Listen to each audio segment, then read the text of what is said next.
राधे राधे मित्रों, स्वागत है तमारू अमारी यूट्यूब चेनल में। आजना विडियो में अमे तमने एवा उपायों विषे जणावा जई रह्या छीए के खूब ज सरल छे परंतु खूब ज फायदाकारक छे। जो तमे 2-4 मिनिट काढीने आ उपाय खास करीने शनिवार अथवा तो कोई पण दिवसे करी शको छो तो माता लक्ष्मीना आशीर्वादथी तमारा जीवन में सुख समृद्धि आवशे अने तमने कोई पण कार्यमां थोड़ा समयमां ज सफलता मळी जशे।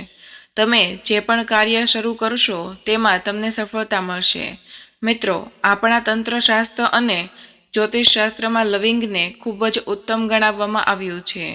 जो लविंगना उपायों उपयोग करवामां आवे अने योग्य दिवसे योग्य समये करवामां आवे तो ते खूब ज लाभ आपे छे। ते उपाय कर्या बाद तमने कोई पण कार्यमां अवश्य सफलता मळशे। लविंगनो उपाय घणी पूजाओमां पण करवामां आवे छे। जो लविंगनो उपाय घणी पूजाओमां करवामां न आवे तो ते पूजा सफल नथी थती। दोस्तों, लविंग ने तमारा स्वास्थ्य माटे खूब ज सारू मानवामां आवे छे। बीजी तरफ लविंग ने ज्योतिषशास्त्रना उपयोगमां पण खूब ज असरकारक मानवामां आवे छे।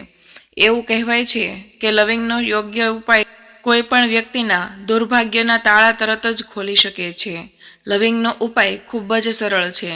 तेमनी एक ज शर्त होय छे के तमारे तेने योग्य वातावरणमां करवानुं छे अने तमारा जीवनमां गमे ते प्रकारनी मुश्केली के समस्या होय तो माता लक्ष्मी तेने दूर करे छे अने तमारा जीवनमां सुख अने समृद्धि वधारे छे।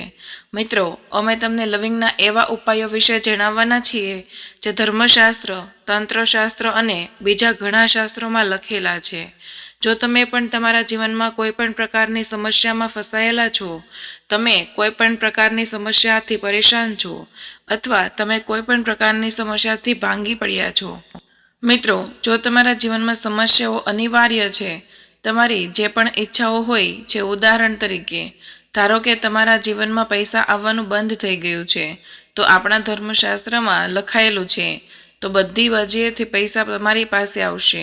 तमारो बंध थयेलो व्यवसाय पण चालवा लागशे अने तमारी जे इच्छा हशे ते पूर्ण थशे। तो मित्रों, आपणे थोड़ा लविंगना एवा उपायो जेने टोटका पण कहेवाय छे ते आगळ वधीए ते पहेला जे लोको अमारी चेनल पर पहली वार आव्या होय तेओ चेनलने सब्सक्राइब करी देजो। विडियो लाइक अने तमारा मित्रों साथे शेर करजो। कमेंट बॉक्स में साची श्रद्धाथी जय माता लक्ष्मी जरूरथी लखजो अने विडियो ने अंत सुधी ध्यानथी सांभळजो। तमने कहीं ने कहीं अवश्य जाणवा मळशे।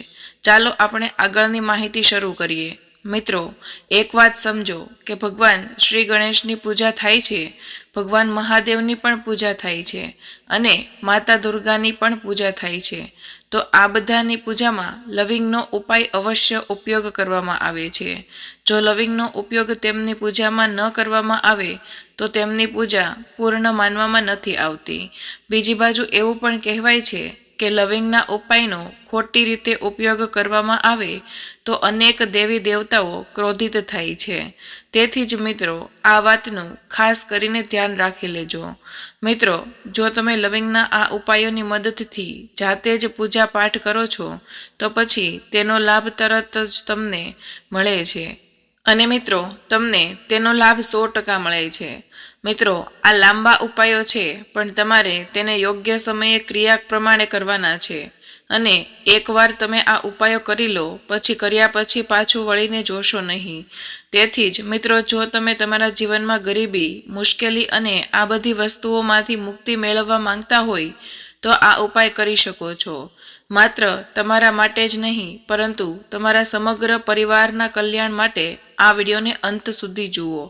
मित्रों, तमे पण जाणो छो के आजनो समाज एवो छे के तमे सादुं जीवन जीवता हो त्यारे पण तमारा पाडोशीओ अने संबंधीओने तमारी ईर्ष्या थवा लागे छे अने तमारा विरुद्धमां षड्यंत्रो रचाय छे जे तमने कोई ने कोई रीते नुकसान पहोंचाडवानी योजना बनावे छे। तो मित्रों, तमारे चिंता करवानी कोई जरूर नथी। तमारे फक्त सतत 5 शनिवार कोईपण शनि मंदिर में जवानुं छे। શનિ મંદિરમાં ગયા પછી તમારે ફક્ત સરસવના તેલનો દીવો પ્રગટાવવાનો છે અને તેમાં એક લવિંગ નાખવાનું છે. જો તમે 5 શનિવાર સુધી આ કરશો તો તમને શનિદેવ મહારાજના આશીર્વાદ મળશે કે તમારી પાછળ ગમે તેટલો દુશ્મન હોય કે કંઈ બગાડી નહીં શકે. કારણ કે મિત્રો, જો કોઈ પણ વ્યક્તિને ભગવાન શનિ મહારાજની કૃપા મળે તો તેને કોઈ પણ પ્રકારના કષ્ટ અને દર્દો સહન કરવા નથી પડતા. તે વ્યક્તિના લાખો દુશ્મનો તેમની પાછળ ઊભા હોય તો પણ તેઓ તેનું કંઈ બગાડી શકતા નથી. મિત્રો, બીજો ઉપાય છે નકારાત્મક શક્તિઓ દૂર કરવાનો. આ એક મહાન ઉપાય છે જે અમે તમને જણાવવા જઈ રહ્યા છીએ. તો મિત્રો, આ ઉપાયને ખૂબ ધ્યાનથી સાંભળજો. તમારા ઘરમાં નકારાત્મક શક્તિઓ છે, કોઈએ કાળો જાદુ કર્યો છે અને તમે આ વસ્તુથી પરેશાન છો, અને જો તમે આ પ્રકારની સમસ્યાઓમાંથી રાહત મેળવવા માંગતા હોય તો મિત્રો, શનિવારે રાત્રે તમારે શું લેવાનું છે? તમે માટીનું વાસણ કે પિત્તળનું વાસણ લઈ શકો છો, પણ લોખંડનું વાસણ ન લેતા. હવે તમારે શું કરવાનું છે? તો 11 લવિંગ, 5 કપૂર, 2 ઇલાયચીને લેવાના છે. પછી 11 લવિંગ, 5 કપૂર અને 2 ઇલાયચી સળગાવવાની છે. તેનો ધુમાડો આખા ઘરમાં કરવાનો છે. આ ત્રણેય વસ્તુઓ સળગી ગઈ હોય ત્યાર પછી તેમાંથી જે રાખ વધેલી હોય તે રાખને તમે નાખી ન દેતા. તે રાખને તમારે કોઈ એક ડબ્બામાં અથવા તો બોક્સમાં રાખી શકો છો. પછી તમારે જ્યારે પણ આ લવિંગનો ઉપાય કરવો હોય ત્યારે તમારે તેમાંથી એક ચપટી રાખ થોડા પાણીમાં મિશ્રિત કરીને આખા ઘરમાં છાંટી દેવાની છે. જો તમે આમ કરશો તો તમારા ઘરમાં જે પણ નકારાત્મક શક્તિઓ હતી તે કાયમ માટે ખતમ થઈ જશે અને શનિદેવજીની આશીર્વાદથી તમારું જીવન ધન્ય બની જશે. ઘરમાં ધન્યતા રહેશે અને પ્રગતિ પણ થશે. મિત્રો, ત્રીજો ઉપાય છે કે જે તમને બધાથી રાહત આપશે. માની લો કે તમે રોગના મૂળ છો અને તમને તે રોગનો કોઈ પણ ફાયદો નથી મળી રહ્યો અને તમે સારવાર કરાવીને થાકી ગયા છો, પણ તમને કોઈ ફાયદો નથી થઈ રહ્યો અને તમે ખૂબ જ ચિંતિત છો. તો મિત્રો, આવી સમસ્યામાં તમને જે કોઈ પણ ભગવાન મદદ કરી શકે તે છે ભગવાન મહાદેવ. ભગવાન મહાદેવ છે આવી સમસ્યાનો ઉકેલ કરાવી શકે છે. જો તમે આ ઉપાય કરો છો જે અમે તમને જણાવવા જઈ રહ્યા છીએ તો તમને દેવતાઓના ભગવાન મહાદેવના આશીર્વાદ મળશે. પરંતુ આ ઉપાય કરવા માટે તમારે સતત 5 અઠવાડિયા સુધી શનિવારે આ ઉપાય કરવો પડશે. તે દિવસે કોઈ પણ શિવ મંદિરના દર્શન અવશ્ય કરો. મિત્રો, આ 5 અઠવાડિયા દરમિયાન તમે કોઈ તામસિક વસ્તુ ખાઈ ન શકો. તેમાં ધૂમ્રપાન વગેરે પણ આવી શકે છે અને આ પૂજા એક રીતે તપસ્યા તરીકે ગણવામાં આવે છે.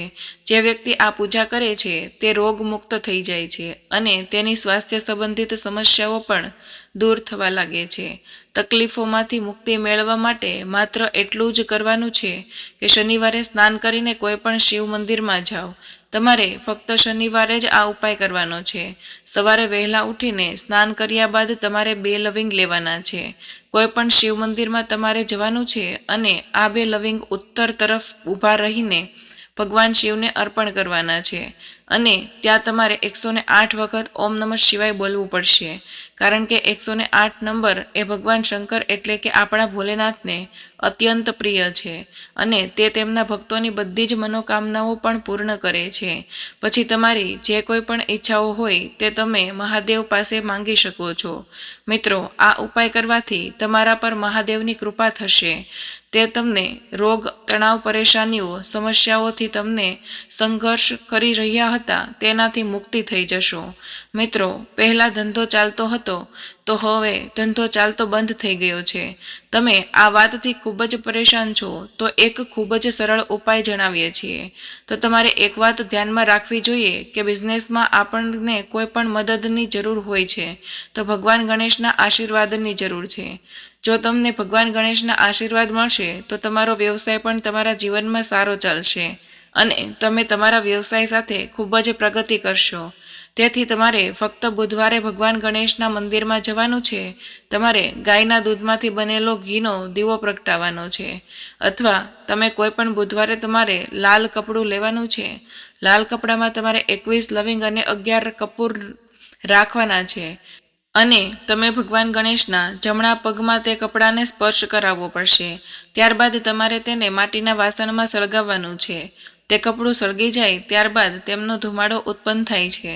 ધુમાડાને તમારે તમારા વ્યવસાય અથવા તો કોઈ પણ તમે દુકાન હોય ત્યાં તમારે તે ધુમાડાને કરવાનો છે. ત્યારબાદ જે કંઈ પણ બંધન હતું અથવા તો કોઈએ તમારા ધંધા વ્યવસાય ઉપર જાદુ ટોણા કર્યા હતા તે પણ ધીરે ધીરે કરીને સમાપ્ત થઈ જશે અને તમારો ધંધો પહેલાં જેવો શરૂ થઈ જશે.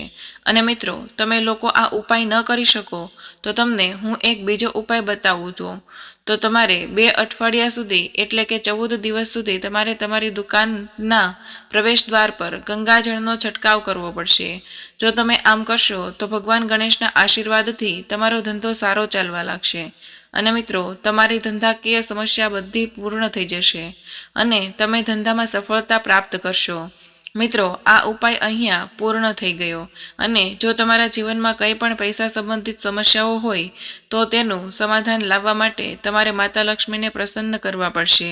અને તમને પ્રસન્ન કરવા માટે એક લવિંગને સંબંધિત ઉપાય પણ છે, અથવા તો આપણે તેને ટોટકો પણ કહી શકીએ. તો ચાલો હું તમને તે કહી દઉં. તમારે ફક્ત શુક્રવારે આ કરવાનું છે. અને ધ્યાનમાં રાખો કે આ ઉપાય તમારે સતત 5 શુક્રવારની સાંજે સ્નાન કર્યા પછી કરવાનો છે. તમારે સાંજના સમયે સ્નાન કર્યા પછી જ્યાં તમારા ઘરમાં માતા લક્ષ્મીની મૂર્તિ અથવા તો ફોટો હોય છે ત્યાં તમારે એક ગુલાબમાં 5 લવિંગ રાખી અને માતા લક્ષ્મીજીને અર્પણ કરો. હવે શનિવારની રાત્રે આ ગુલાબને કોઈ પણ વહેતી નદીમાં અથવા કોઈ પણ તળાવમાં ફેંકી દો. મિત્રો, આ વિડીયોમાં જણાવ્યા પ્રમાણે તમે કોઈ પણ ઉપાય કરો છો તો તમારી કોઈ પણ સમસ્યાઓ હોય છે તે સમાપ્ત થઈ જાય છે. અને મિત્રો, આ સાથે આપણી આજની માહિતી અહીંયા પૂર્ણ થાય છે. જો અમારા આ વિડીયો પસંદ આવ્યો હોય અને આવા વિડીયો તમે જોવા માંગતા હોય તો અમારી ચેનલને સબસ્ક્રાઈબ કરી લેજો. વિડીયોને લાઈક અને તમારા મિત્રો સાથે શેર કરજો. અને હા, કમેન્ટ બોક્સમાં જય માતા લક્ષ્મીજી લખવાનું ભૂલતા નહીં. ફરી મળીશું એક નવા વિડીયો સાથે. ત્યાં સુધી સૌને જય શ્રી રામ. ધન્યવાદ.